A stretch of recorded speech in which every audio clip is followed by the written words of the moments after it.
Om Swastiastu. Assalamualaikum warahmatullahi wabarakatuh. Salam sejahtera bagi kita semua. Shalom, namo buddhaya, salam kebajikan, dan salam harmoni. Kami dari kelompok 5 kelas 6F akan membawakan materi tentang isi bahan ajar.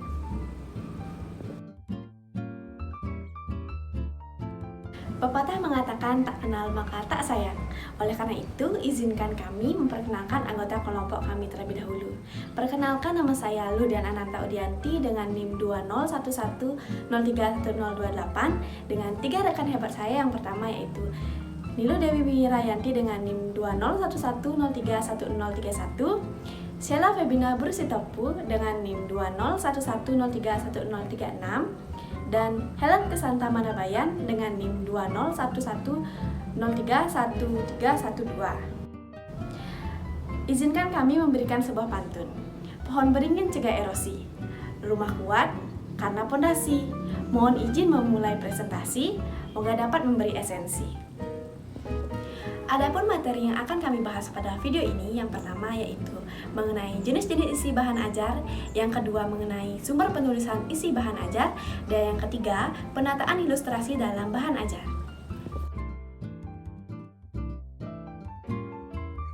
Sebelum membahas tentang isi bahan ajar, ada baiknya kita mengulas kembali tentang pengertian bahan ajar.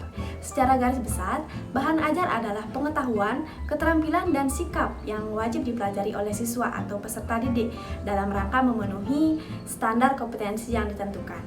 Dalam hal tersebut, peran seorang guru dalam merancang ataupun menyusun bahan ajar sangatlah menentukan keberhasilan proses belajar. Dalam sebuah bahan ajar ini juga dapat diartikan sebagai segala bentuk bahan yang disusun secara sistematis yang memungkinkan siswa dapat belajar secara mandiri dan dirancang sesuai dengan kebutuhan kurikulum yang berlaku. Dengan adanya bahan ajar, guru akan lebih runtut dalam menyajikan materi kepada siswa dan tercapai semua kompetensi yang telah ditentukan. Maka dari itu, jenis-jenis isi dari bahan ajar terdiri dari 3. Yang pertama ada pengetahuan, yang kedua keterampilan, dan yang ketiga nilai. Selanjutnya kita akan membahas terkait isi bahan ajar yang pertama, yaitu pengetahuan. Pengetahuan merupakan informasi yang diketahui atau disadari oleh seseorang. Pengetahuan meliputi konsep, fakta, prosedur, dan prinsip.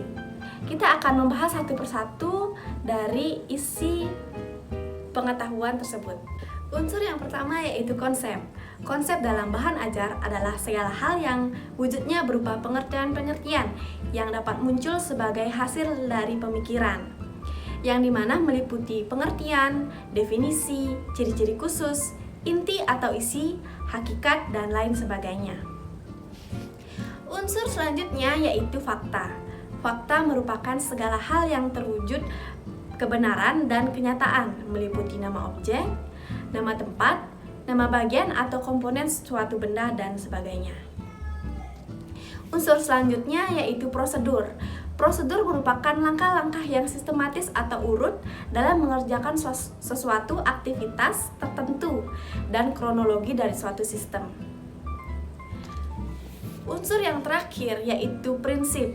Prinsip merupakan hal-hal pokok, utama, dan mempunyai posisi yang paling penting, meliputi rumus, dalil, postulat, adagium, teori, serta hubungan antar konsep yang menggambarkan dampak sebab akibat. Isi dari bahan ajar yang kedua yaitu keterampilan. Keterampilan adalah materi atau bahan yang ada hubungannya dengan kemampuan mengembangkan ide, memilih bahan, menggunakan peralatan dan teknik kerja. Dilihat dari tingkat keterampilan seseorang, aspek keterampilan dapat dibedakan menjadi gerak awal, semi rutin, dan rutin atau terampil. Keterampilan itu sendiri perlu disesuaikan dengan kebutuhan peserta didik dengan memperhatikan aspek minat, bakat, dan harapan peserta didik tersebut. Tujuannya adalah agar peserta didik mampu mencapai penguasaan keterampilan bekerja yang secara integral ditunjang oleh keterampilan hidup atau life skill. Isi dari bahan ajar yang ketiga yaitu nilai. Nilai-nilai yang dimaksud yang pertama yaitu nilai kebersamaan. Nilai kebersamaan dalam belajar yaitu nilai-nilai yang menunjukkan bahwa peserta didik bisa bekerja kelompok dengan orang lain yang berbeda agama, suku, dan status sosial. Nilai yang kedua yaitu nilai kejujuran. Nilai kejujuran dalam belajar yaitu nilai yang menunjukkan bahwa peserta didik mampu jujur dalam melaksanakan observasi atau eksperimen, serta tidak memanipulasi data dari hasil observasinya. Nilai yang ketiga yaitu nilai kasih sayang. Nilai kasih sayang memberikan pengertian bahwa peserta didik tidak membeda-bedakan orang lain yang memiliki karakter dan kemampuan ekonomi sosial yang berbeda, karena semua itu adalah makhluk ciptaan Tuhan. Nilai yang keempat yaitu nilai tolong-menolong. Nilai tolong-menolong mengajarkan peserta didik mampu membantu orang lain yang membutuhkan tanpa meminta dan mengharapkan balas jasa dalam bentuk apapun. Nilai selanjutnya yaitu nilai semangat dan minat belajar. Nilai semangat dan minat belajar yaitu peserta didik mempunyai minat, semangat, dan rasa ingin tahu yang besar dalam belajar. Nilai yang keenam yaitu nilai semangat bekerja. Nilai semangat bekerja mengajari peserta didik mempunyai rasa untuk bekerja keras dan belajar dengan giat. Dan nilai yang terakhir yaitu bersedia menerima pendapat orang lain. Bersedia menerima pendapat orang lain dengan sikap legowo, tidak alergi terhadap kritik, serta menyadari kesalahannya, sehingga saran dari orang lain dapat diterima dengan hati yang terbuka dan tidak merasa sakit hati.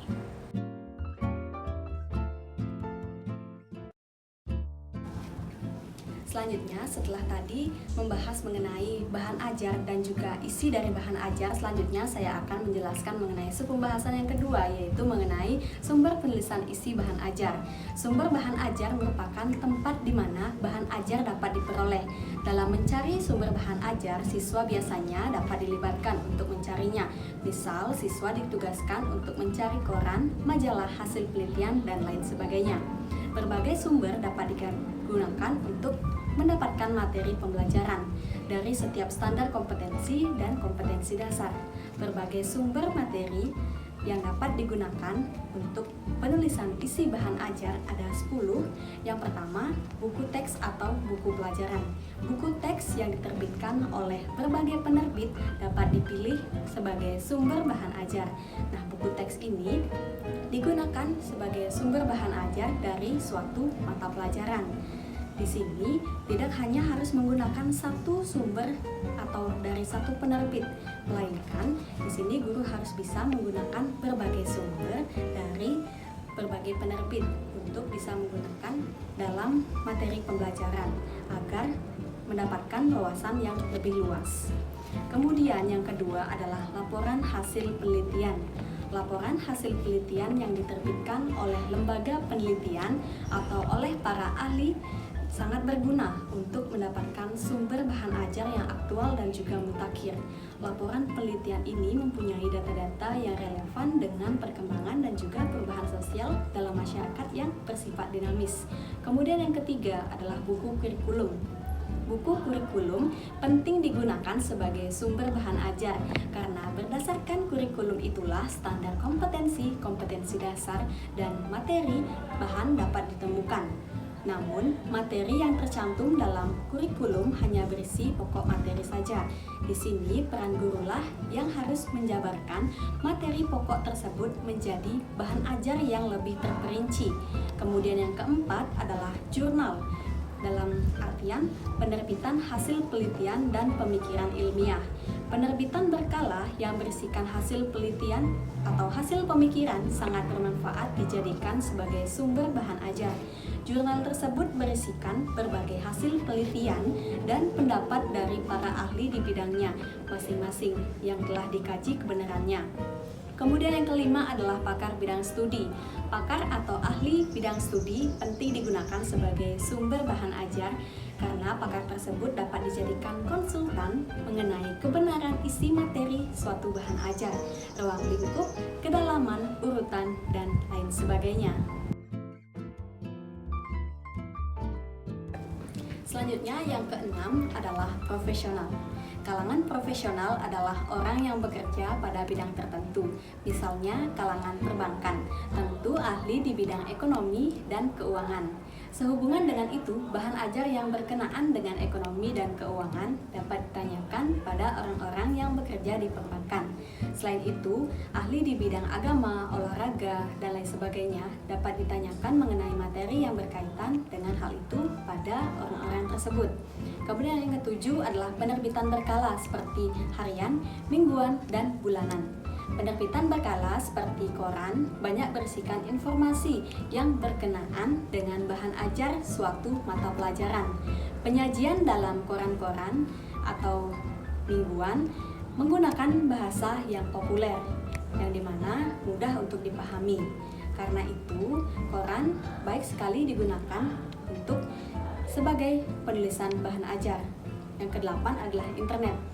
Bahan ajar dapat pula diperoleh melalui jaringan internet. Di internet, guru bisa mendapatkan atau memperoleh segala macam bahan ajar. Nah, bahkan satuan pelajaran harian untuk berbagai mata pelajaran dapat diperoleh melalui internet, di mana bahan materi tersebut dapat dicetak maupun dikopi. Selanjutnya yang kesembilan adalah media audiovisual. Misalnya seperti TV, video, VCD, dan juga kaset audio. Berbagai jenis media audiovisual yang berisikan pula bahan ajar untuk berbagai jenis mata pelajaran, kita dapat mempelajari misalnya mengenai Gunung Merapi, kehidupan di laut, di hutan belantara, dan lain sebagainya melalui siaran televisi, yang dimana hal tersebut bisa dijadikan sebagai sumber penulisan isi bahan ajar. Yang ke-10 adalah lingkungan. Lingkungan di sini misalnya seperti lingkungan alam, sosial, budaya, seni, teknik, industri, dan juga ekonomi dapat digunakan sebagai sumber bahan ajar. Misalnya mempelajari mengenai abrasi atau penggerusan pantai, jenis pasir, gelombang pasang, dapat menggunakan lingkungan alam berupa pantai untuk dijadikan sumber penulisan isi bahan ajar. Kemudian misalnya di suatu desa memiliki industri atau usaha jajanan tradisional yang sangat khas sehingga menjadi sangat terkenal, hal ini juga dapat dijadikan sebagai sumber penulisan bahan ajar di kelas untuk materi atau mata pelajaran misalnya IPS. Dengan pembelajaran kontekstual tersebut yang mengaitkan materi pembelajaran dengan situasi dunia nyata dapat membuat siswa memahami dengan baik materi pelajaran tersebut.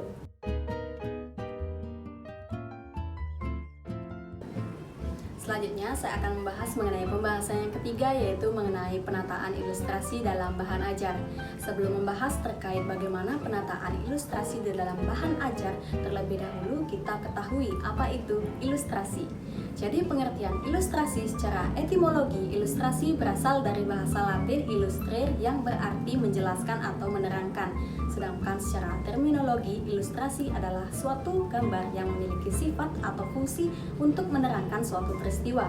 Ilustrasi merupakan bentuk visual dari teks ataupun kalimat untuk memperjelas pesan atau informasi yang disampaikan. Ilustrasi dalam bahan ajar dimaksudkan untuk memberikan variasi agar lebih menarik dan memotivasi, serta untuk lebih komunikatif dan mempermudah pembaca dalam memahami pesan. Selanjutnya, di sini saya akan menjelaskan mengenai fungsi ilustrasi dalam bahan ajar. Terdapat 4 fungsi ilustrasi dalam bahan ajar. Fungsi yang pertama adalah fungsi deskriptif.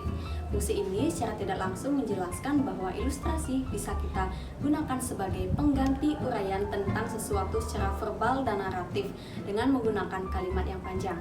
Dengan menggunakan ilustrasi, maka setidaknya beberapa kalimat yang sebenarnya tidak efektif untuk dibaca oleh pembaca bisa dihapus dan diganti dengan ilustrasi tertentu. Dalam teknik menulis, guru harus mencermati bagian-bagian mana saja yang dirasa sulit untuk dicerna dan bisa diubah dengan menggunakan ilustrasi. Kemudian yang kedua, fungsi ekspresif. Fungsi ini sebagai sarana ekspresi yang memperlihatkan dan menyatakan suatu maksud, gagasan, perasaan, situasi, atau konsep yang abstrak menjadi nyata secara tepat dan mengena. Dalam teknik menulis, guru bisa menggambarkan suasana atau mimik melalui ilustrasi daripada narasi, sehingga Penulis harus cerdas memilih ilustrasi yang tepat untuk menggambarkan sesuatu yang ingin disampaikan kepada pembaca atau kepada siswa. Fungsi yang ketiga yaitu fungsi analitis dan struktural. Ilustrasi dapat menunjukkan rincian bagian di bagian dari suatu benda atau sistem secara lebih terperinci sehingga akan mudah untuk dipahami oleh pembaca. Sebagai contoh, ketika ingin menggambarkan suatu proses fotosintesis dari sebuah tanaman, akan lebih efisien dan efektif ketika menjelaskan menggunakan sebuah gambar tanaman, kemudian dilengkapi dengan nama-nama bagian tertentu dan menjelaskan setiap proses yang dialaminya. Tentu hal ini akan mempermudah ingatan pembaca atau siswa terkait dengan proses fotosintesis tersebut. Kemudian fungsi yang keempat yaitu fungsi kualitatif. Ilustrasi berperan penting untuk menjalankan fungsi kualitatif. Ilustrasi yang dimaksud bisa dalam bentuk grafik, diagram, kartun, foto, gambar, sketsa, simbol, atau skema. Dengan kata lain, jenis ilustrasi tersebut bisa kita sisipi dengan data baik berupa angka maupun non-angka. Kemudian ada tujuan penggunaan ilustrasi. Penggunaan ilustrasi sendiri terdiri atas 3, yaitu informasi yang digunakan untuk memperjelas pesan atau informasi yang disampaikan. Yang kedua, untuk memberikan variasi pada bahan ajar sehingga menjadi lebih menarik, memotivasi, komunikatif, dan memudahkan yang membaca untuk menerima pesan. Dan yang ketiga, ilustrasi tersebut memudahkan pembaca untuk mengingat konsep atau gagasan yang disampaikan dalam ilustrasi. Kemudian penggunaan ilustrasi bahan ajar. Penggunaan ilustrasi bahan ajar adalah komunikasi kasat mata atau visual yang menyertai naskah atau teks dalam buku. Ilustrasi pada prinsipnya untuk memperjelas gagasan penulis. Informasi yang serempak dalam satu ruang ilustrasi yang digunakan dalam bahan ajar dapat berupa daftar, tabel, diagram, grafik, gambar, dan simbol. Kemudian macam-macam ilustrasi bahan ajar. Ilustrasi bahan ajar sendiri terdiri dari tabel, diagram, grafik, gambar atau foto, kartun, sketsa, simbol, skema, dan peta. Kemudian tabel. Tabel adalah daftar yang berisikan ikhtiar sejumlah data atau informasi yang biasanya berupa kata-kata maupun bilangan tersusun dengan garis pembatas. Data yang disusun berdasarkan baris dan kolom. Baris dan kolom ini berfungsi untuk menunjukkan data terkait keduanya.